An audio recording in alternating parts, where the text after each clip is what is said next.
What we've seen is that the children that come in and the participants that come in to work on this mural are some of the most joyous people that we've ever encountered. It's really been an honor to collaborate with them. They literally are like little lights in the world. Snow City Arts is actually an arts education program. We work with hospitalized children, teaching them visual arts, filmmaking, poetry, theater arts, and music. Our intention is not to go in and be art therapy for the kids. However, our work does have a therapeutic nature to it, only because it kind of elevates the child to come out of the hospital setting. Our motto is the doctors find the illness and we find the artist. Cystinosis Network reached out to us and asked us to come in and work with our participants for their annual conference. The theme of the conference is Winds of Change. And so our question was, what does a day of change look like to you? What we ended up doing was deciding upon a group mural. A lot of what art is collaborating with one another. I've been asked to help lead kids and young adults at the Cystinosis conference to help fill in panels of this large mosaic that's going to travel around the world, be shown to raise awareness regarding cystinosis. There's some things you can do to get yourself ready so that when the students do show up, that you can kind of get to the fun of the project. We've been comparing it to making stained glass. We worked with a bunch of kids yesterday, and right now we're kind of prepping some of the more challenging sections, and kind of setting up the kids for success. What's great about this conference is it brings everyone together, and we wanted to show the power of bringing people together and what it actually leads to.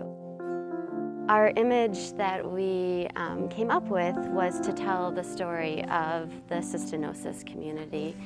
So that includes patients, families, doctors, everyone who is impacted by cystinosis. You see the journey that cystinosis patients and their families take, many hands of support that are worldwide. What the goal is that by coming together, more information will be shared between people, and that will lead to things like more medications being spread throughout the world, more identification of cystinosis patients worldwide, more research and more doctors that are focusing in on a cure for cystinosis. So what happens when we all come together? We really take flight.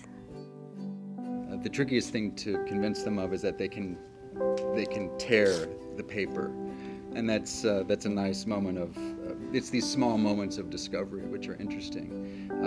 They immediately reach for the scissors and we say, no, you can actually tear it. I have permission to do that. So it's a wonderful moment. I had found this book of New York Times headlines from the 20th century. So now once the kids make a collage, whatever the image is, a penguin or a rocket ship, then we go back in and we find a headline that kind of relates to the image.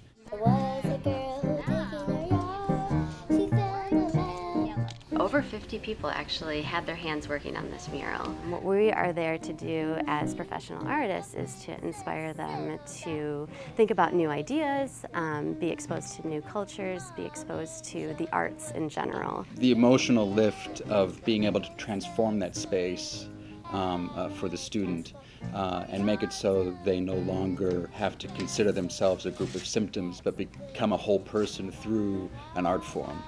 It's an amazing feeling. For me, it's just a sort of a surrogate to like having another family of artists that I can share ideas with and collaborate with. It is a special job to get to do.